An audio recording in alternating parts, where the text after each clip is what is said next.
Voici l'histoire d'un enfant à 8 ans. Il est en train de voir sa télévision. Il est en train de voir la télévision. Et comme il voit la télévision, il voyait un film. À une certaine, et les parents étaient endormis. Il a 8 ans. À une certaine heure, il s'est levé. Il allait prendre l'arme du père, le fusil du père.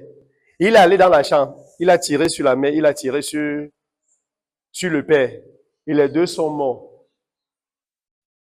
Quand on est venu, on lui a posé la question, pourquoi il a fait ça? Il a dit que depuis en lui, il y a une voix qui lui dit, tu l'es, tu l'es, tu l'es. Donc il y a une voix qui parlait en lui depuis, tu l'es, tu l'es, tu l'es. Et comme il voyait le film ce soir, la voix lui a dit, c'est aujourd'hui. Donc c'est-à-dire, la voix le préparait depuis pour accomplir cette œuvre-là.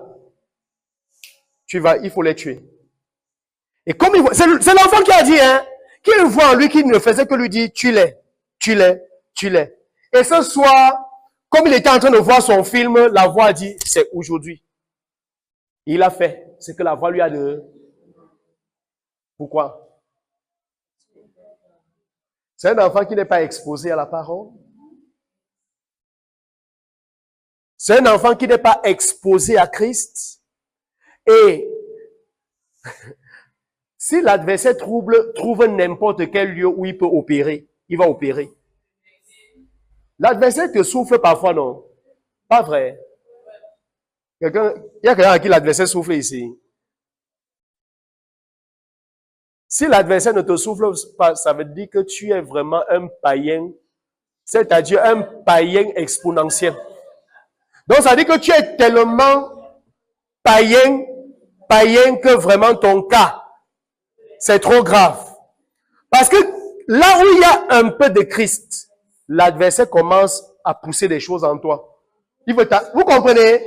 Mais quand tu es son associé, il se dérange, puis il sait que dis donc, c'est vous. Vous comprenez de quoi je parle? Mais quand dans ton cœur, il y a ne serait-ce qu'un peu de Christ, il commence à te souffler. C'est à toi de contrôler ta pensée. C'est à toi de refuser d'aller dans la direction. Voyez, cet enfant, il n'était pas exposé à la parole, il n'était pas exposé à Christ. Et chaque jour, la voix le préparait. Chaque jour, la voix le préparait. Et lorsque le temps est arrivé, ce soir, il a dit, c'est aujourd'hui. Tu l'es. Et l'enfant a fait ce qu'il fallait. Les enfants vivent leur réalité. Vous avez vos réalités, eux, ils ont leur part de réalité.